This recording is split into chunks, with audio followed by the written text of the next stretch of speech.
Did anybody ask for a sequel? My Pokemon Fire Red Hardcore Nuzlocke with no Kanto Pokemon was so fun, I wanted to do it again, but this time on a game where it can be done without mods. So today, I'm going to attempt a Hardcore Nuzlocke of Pokémon Emerald where Hoenn Pokemon are banned. That only leaves us with about 31 possible fully evolved Pokemon, and even less with Nuzlocke rules limiting encounters. I'm going to include trade evolutions in this run because honestly, I don't understand why people don't. And stick around to the very end because we're going all the way to the Steven fight. Hardcore Nuzlocke rules are summed up here, but if you need a more in-depth guide, check out my video, The Ultimate Nuzlocke Guide. Okay, let's get started. We hop out of the moving van and head into our new home. Wow, Vigoroth is pretty strong for a short king. Respect. We meet our new neighbor, who is immediately a misogynistic jerk. I always find it funny to note the dialogue differences between whether you choose a boy or a girl. It's soon time to pick our starter, and it sure ain't gonna be one of these three. I picked Mudkip to match the type of our real starter. It's Meryl on Route 102. I nickname it Bluebees, and it has huge power. Nice. Our next non-Hoenn encounter is up on Route 116. It's an Abra. I managed to catch in a Great Ball. I'll name her Long Island Medium, Long Island for short. We meet this baby in Rustboro, who says her first words, "Subscribe, please." Wow, oh, would you look at that? It's finally time for our first gym battle against the Rock-type user Roxanne. Abra unfortunately doesn't learn any attacking moves by leveling up, so she's gonna be useless here. The strat here is defense curl a bunch of times to become hard as rock, then fire off water guns. That's it. Geodude tries to mimic my strategy, but gets absolutely outplayed and one-shotted. The same fate befalls her next Geodude. Nosepass is a fair amount stronger and not quadruple weak to water. It gets a little dicey, but Bluebees is able to pull it out with water guns. That's one gym badge down. We rescue the homie Pico and earn a free ride to Dewford Town. A cool fisherman gives us his rod, which unlocks a good chunk of non-Hoenn encounters for us. In Dewford Town, I fish up a Magikarp I name Unagi. On Route 106, it's a Tentacool I name Squidstress. And in Petalburg City, we fish up a Goldeen, nicknamed Flush. Our final encounter of this stretch is in Granite Cave. It's a Geodude I nicknamed Peblito. Bluebees evolves into Azumarill, and Long Island evolves into Kadabra. Finally, it's going to be useful. We grind up in Granite Cave on our way to give Steven a letter, and the team is finally ready to challenge Brawly, the fighting-type gym leader. I'm not going to give this long-winded explanation of how the fight goes. Kadabra just mind-melts his entire team with confusion. With our second badge, we now head to Slateport City. Our next encounter is up on Route 110, where we catch an Oddish and name it Oregano. Unagi evolves into Gyarados, the savior of so many Nuzlocke runs. We all get called Simps by Archie, and it was then time for that battle, the rival on Route 110. Slugma goes down easily, but it takes nearly the entire team to take out Grovyle, which I now know how to pronounce. It's Grove plus Reptile. Duh. And then Brendan's Wingull goes down easily. Crisis averted. We've arrived in Mauville City. We utterly steamroll Wally and his trash-ass Ralts. Even some random dude named Scott has to comment on it. Whoa, you killed that kid, dude. Oregano evolves into Gloom. And in Verdanturf Town, this kid absolutely vibe checks us. We're not on the same wavelength. Bro, I think that's the closest thing Game Freak could say to no bitches. It was finally time to face Watson, the third gym leader. Watson goes right for his self-destruct from Voltorb. Luckily, Peblito the Geodude is able to tank it. Electrike is next. Peblito flops with a magnitude 4, but makes up for it with a magnitude 7. Electrike goes down, and his next Pokemon is Magneton. He gets Peblito down to 15 hit points with a Sonic Boom, but he gets a magnitude 9, one shot, baby! His final Pokemon is Manectric. I want to keep Peblito in, but he's getting too weak. I swap to Oregano the Gloom. Manectric gets 2 Howls in. We Poison Powder it and try to fight it with Absorbs, but we're not doing much damage. Manectric also eats its Citrus Berry to heal up a ton. And then it gets in a third Howl. Its quick attacks are hitting so hard now. Oregano's HP gets too low, and I'm forced to swap to Peblito. I squeak in a magnitude 5 after Watson heals. I swap to Bluebees as Watson goes for another Super Potion. We realize that if a water type is in, he'll go for an electric type attack.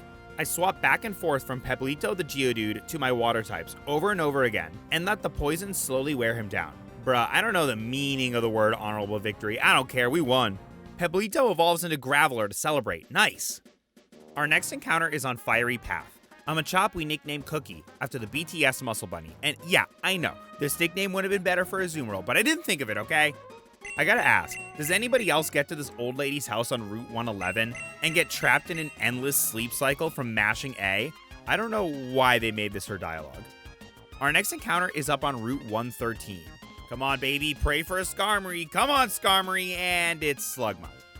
And I killed it. We make our way through Falibor Town and down to Meteor Falls. We meet Team Magma for the first time and rescue a scientist.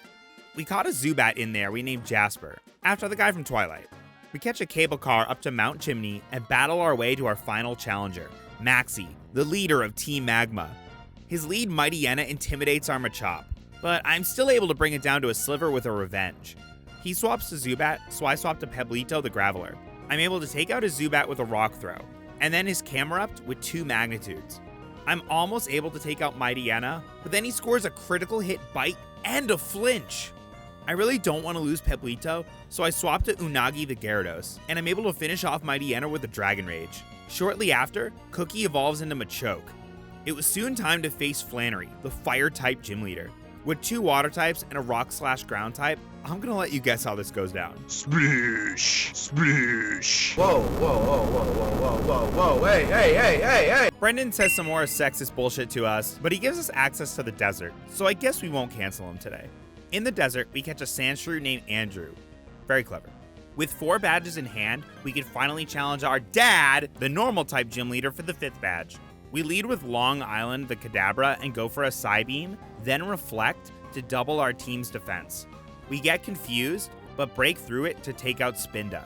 His next Pokemon is Vigoroth. I swap to Unagi the Gyarados to intimidate it, dropping its attack. And then we Dragon Rage it to death. His next Pokemon, Linoone, gets Unagi quite low. I swap to Peblito the Graveler to tank. It goes for a Belly Drum while I Defense Curl. A critical hit Magnitude finishes off Linoone. His last Pokemon is the dreaded Slaking. It gets Peblito down to only 3 hit points. I bring in Cookie the Machoke, who's poisoned to activate its Guts ability, which ups a Pokemon's attack by 50% if it's suffering a status condition. A Facade from Slaking gets us quite low, but a Revenge destroys this thing in 1 hit. And that's our 5th badge. I sneak in the new Mauville side quest, and while I'm there, catch a Magnemite we nicknamed the Fellas, which will make more sense once it evolves. Our old pal, Jasper the Zubat, who has since evolved into a Golbat, evolves into its final form, Crobat. We reach the Weather Institute, and Team Aqua admin Shelly calls us cute and disgusting. Mommy? Sorry. We have an easy battle with our rival Brendan, thanks to our new party members Jasper the Crobat and the Fellas the Magnemite. Kid looked real upset with a face all red from anger. The Fellas evolve into Magneton, just in time for the next gym battle, against Winona, the flying-type gym leader. Peblito is able to one-shot Swablu, and Jasper is able to tank a Solar Beam from Tropius, then wing attack it to death. The Fellas have a hard time with confusion, but eventually break out of it to one-shot her Pelipper. Now her Altaria is a bit tricky. We know an Earthquake is coming, so we swap to Unagi the Gyarados to avoid it and also lower its attack with Intimidate. It immediately starts setting up though with 2 Dragon Dances, bringing it to +1 attack and +2 speed. We start chunking away at each other's health until Winona heals with a Hyper Potion. Another Dragon Dance brings it to +2 attack. We've got to start lowering it back down or risk getting swept. I swap to the Fellas while Winona heals and then back to Gyarados to bring its attack down to +1 with an Intimidate. She brings it back up though with another Dragon Dance. We do this back and forth over and over again until Altaria goes for a Dragon Breath and gets the paralysis on Gyarados. Gyarados is too low on health for more Intimidates, so we swap to the Fellas to bait an Earthquake, then to Jasper to avoid said Earthquake. Jasper the Crobat is able to tank a Dragon Breath and finish off Altaria, not without getting paralyzed. Her final Pokemon, Skarmory, goes down to 1 Spark from the Fellas, and that's 6 badges. We arrive in Lily Cove City, and our rival challenges us again. Why does he feel the need to insist he isn't buying dolls? That's weird. That's suspicious. That's weird. Anyway, we steamroll him again and make our way to Mount Pyre. We reach the top, and the funniest plot point in any Pokemon game happens. Why does Archie steal the red orb to control the blue Pokemon Kyogre? Come on, bro. Anybody could have guessed which orb corresponds to which legendary. Think, Archie, think! After this, we catch a few more non-Hoenn Pokemon. We catch Rambi the Rhyhorn in the Safari Zone, and to Vulpix on Mount Pyre, we catch a nickname Cafe from Majora's Mask. We give chase to our competing villain teams and end up at the Team Magma hideout. While battling our way through, Long Island the Kadabra evolves into Alakazam, Cookie the Machoke evolves into Machamp, and Pablito the Graveler evolves into Golem, a huge power jump for our team. We're all souped up and ready to take on Maxie. This dude literally says, "You're the biggest, reddest bastard I've ever seen, and it's this blue orb you seek, isn't it?" Man. Groudon yeets off, and Maxie challenges us out of frustration. The fellas are easily able to dispatch his Mightyena.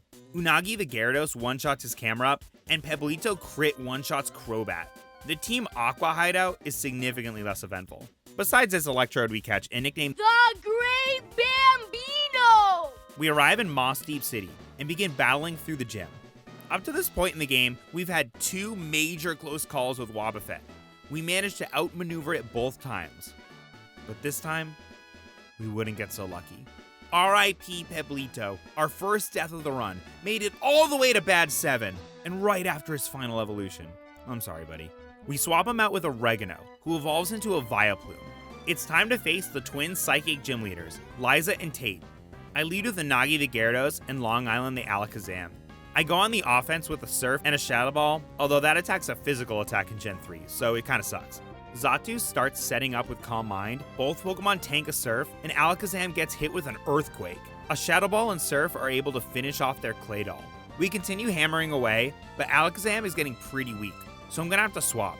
Figure the fellas should be able to tank well, but a Psychic from Xatu after multiple Calm Mind boosts does over half damage. A Psychic from Lunatone brings the fellas down to a sliver of health. We risk it all and go for a Spark. Liza and Tate heal Lunatone this turn, and I'm able to take out Xatu. We swap to Vileplume, and I keep firing off Surfs. But a back-to-back Flamethrower and Psychic kill Oregano! I'm so sorry. We're running out of safe options, so we send in Jasper the Crobat and take a big Psychic. Liza and Tate heal up again! They've got so many potions, bro! A Bite and Surf back-to-back are able to take out Lunatone. The same thing next turn finishes off Solrock. Honestly, I could have totally played that better. I could have topped Magneton Thunderbolt and should have brought in a Azumarill for Surf spam. We add Rambi, the newly evolved Rhydon, to the team, and fish up a Staryu in Lily Cove City we name Estrella. We storm the Lily Cove Space Center, which has been taken over by Team Magma. We end with a double battle, us and Steven against Maxie and Magma admin Tabitha. We rip through their Pokemon with Unagi, Cookie, and the fellas. And at this part, I love how exasperated Maxie sounds. Please, I just want to expand the landmass. Steven gives us the HM Dive as thanks. We're gonna need a diver, so let's evolve Squidstress into Tentacruel and bring her with us. We travel south, dive down, and resurface in the seafloor cavern. The Team Aqua Grunts don't give us much trouble, and we make our way down to the chamber where Kyogre sleeps. Archie challenges us, and he gets utterly steamrolled by the fellas and Cookie. He shows Kyogre his red dodgeball, and it makes him so mad he yeets himself out of there. Then, Archie gets a phone call. It's raining? Nice. What? It's raining a lot. And so, it is now our responsibility to stop climate change. What is the tea? The girls are fighting! No! And I love how all the Sutopolis residents watching this are like, Oh no! Anyway, we catch a Chinchou while underwater, we name it Lamp, and it soon evolves into a lantern. We decide the best way to solve our climate change problem is snitching. So we go tell Rayquaza about the drama. He takes care of it real fast. Shut the hell up! Shut up! Shut up! It was finally our moment to challenge Juan, the 8th and final gym leader. We lead with the fellas and one-shot his love disc, breaking through confusion to do so. He sends in Whiscash, and I swap to Unagi the Gyarados to dodge a predicted Earthquake. We do about a third with a Strength, and Whiscash sets up Rain. With the Rain boost, we predict a Surf from Gyarados will do more damage. And we're right, Whiscash goes down. Juan sends in Celio next. 2 Strengths from Unagi brings it down to the red, and Juan heals up. A few more Strengths, and I'm able to take it out. His next Pokemon is Kingdra. We decide to stay in, and Kingdra goes for a double team. We get a critical hit Strength, and bring it below half. Kingdra gives us the old Chesto Resto move, and heals back up. A Strength from Unagi only does about a third. It goes for another double team, and then another rest next turn. I swap to Long Island and set up a substitute while Kingdra sleeps. I heal up with Recover, and do this back and forth with substitutes and them getting knocked out. until finally we can take out Kingdra with 2 Psychics. We send in Lamp to deal with his remaining Crawdaunt and defeat it easily. With all 8 badges, we can head to Everground City to begin our trek to the Pokemon League. We head into Victory Road and get ambushed by Wally. No lie, I actually forgot about this battle. He leads with Altaria, and I have Jasper the Crobat out front. I switch to the fellas as it's a better matchup, and Altaria goes for a Dragon Dance. We get a lucky paralysis with the Thunderbolt, and I'm able to outspeed and take it out with another. His Delcatty goes down to 1 Thunderbolt as well, and he sends in his own Magneton. I go for Thunder Wave to paralyze it, and we get confused by Supersonic. I switch to, oh wait, it has the ability Magnet Pull. My Steel type can't switch out. The fellas hurt themselves in confusion, get hit with a Thunderbolt, and get paralyzed. On the next turn, the same exact thing happens, and the fellas go down. Lamp is able to revenge kill Magneton with 2 Waterfalls. His Roselia gets wrecked by a fly from Jasper the Crobat, and it takes a while, but Unagi the Gyarados is able to defeat Gardevoir. I'm so mad about Magneton, ugh! I grew up playing Pokemon Ruby, so I'm used to Wally being at the end of Victory Road. We add in Great Bambino the Electrode to replace the fellas, but no one could ever replace them. We make it through the rest of Victory Road and arrive at the Pokemon League. We do some pre-league chores like getting the Ice Beam TM on the abandoned ship and blowing the rest of our money on Game Corner TMs. Our first Pokemon League opponent is the Dark-type user Sydney. I have a Fighting-type Pokemon Machamp with the ability Guts, which boosts attack power by 50% if it's suffering a status condition. I've allowed it to get poisoned. I'm gonna let you guess how this went. Larry, what the hell are you doing? Larry! Larry, you can't just... Oh, Larry! Oh, are you alright? How did... Admittedly, Lamp did have to save him against Crawdaunt, but other than that, yeah, it was a massacre. Our next opponent is the Ghost-type user Phoebe. She leads with Dusclops, and I send in Long Island the Alakazam. We figure she'll go for a Protect turn 1, so we set up a Calm Mind. We risk it and go for another Calm Mind. A Shadow Punch brings us below half, but our Citrus Berry gets us back in the game. Now, it's sweeping time.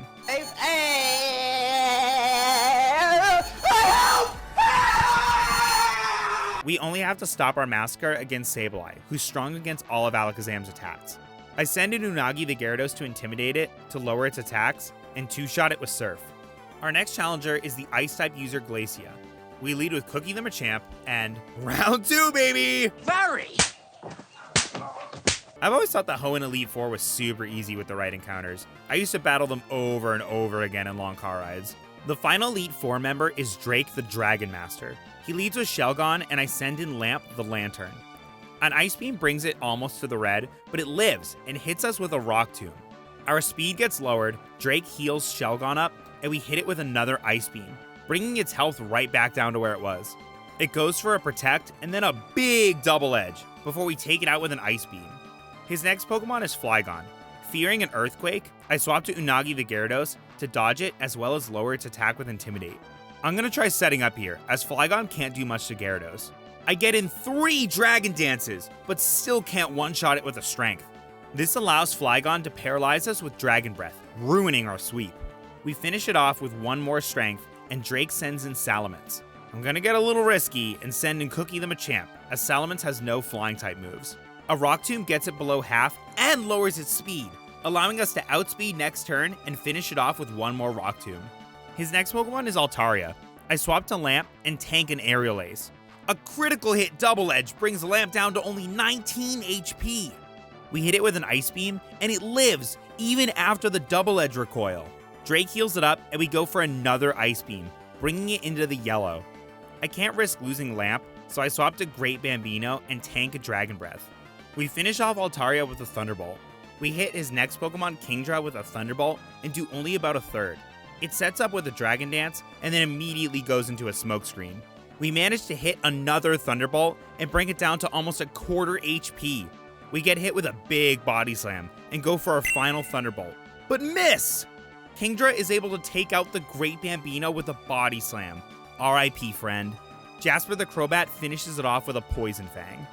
It is now time to face the champion of Pokemon Emerald, Wallace, the Water-type user. He leads with Wailord, and I send in Lamp. We take a big Double Edge and hit it with Thunderbolt, taking it below half. We go for another Thunderbolt, but Wallace swaps into Whiscash, who is immune to Electric-type attacks. I send in Unagi the Gyarados to dodge an Earthquake and intimidate it.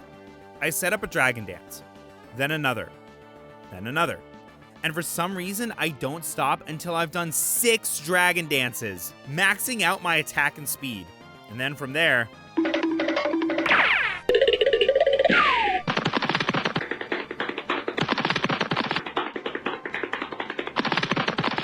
well, that was the easiest champion battle I've ever had. We are now champion of the Hoenn region, but our journey was far from over. We still had one final battle against the true champion of the Hoenn region, Steven. We add Rambi the Rhydon back to the party to fill our empty slot, and challenge the Fossil Maniac himself. He leads with Skarmory, and I send in Lamp. We just miss a one-shot with a Thunderbolt. Luckily, this causes Steven to waste one of his full restores. We then take out Skarmory with a Surf and a Thunderbolt. His next Pokemon is Aggron. We get a critical hit Surf and take it out in one shot. Steven's next Pokemon is Metagross. We're expecting an Earthquake, so we swap to Unagi the Gyarados to dodge and intimidate it. But I forget about Metagross's ability Clear Body, which prevents its stats from being dropped, rendering our Intimidate useless. We go for an Earthquake of our own and do a little over half. It hits us hard with a Psychic, but we're able to take it out with another Earthquake. Steven's next Pokemon is Claydol. We do about half of the waterfall, and Claydol sets up a light screen, doubling his team's special defense. Alright, it should live this next waterfall. That is, unless I get a crit! His next Pokemon is Armaldo. We get it down to below half with waterfalls. As this is the final battle, I think Unagi has done enough, and it's time for him to die peacefully. Thank you for your service, giant sea serpent thing. I swap to Lamp, and Armaldo still continues to give us trouble, until finally the light screen wears off. We're able to wash it away with 2 Surfs once the screen is down. His final Pokemon is a Cradily, a rock grass type, kinda tricky. We go for a Confuse Ray, but it breaks through to hit us with a huge Giga Drain. We go for a final Ice Beam, but then Cradily fully snaps out of confusion to kill Lamp with another Giga Drain. RIP, buddy. You came in at the end, but became an MVP. I love Lamp. I love Lamp. We send in Cookie the Machamp to deliver his final backhand. And that's it! We've beaten a Pokemon Emerald Hardcore Nuzlocke with no Hoenn Pokemon. Like and subscribe to see more content like this. Until next time.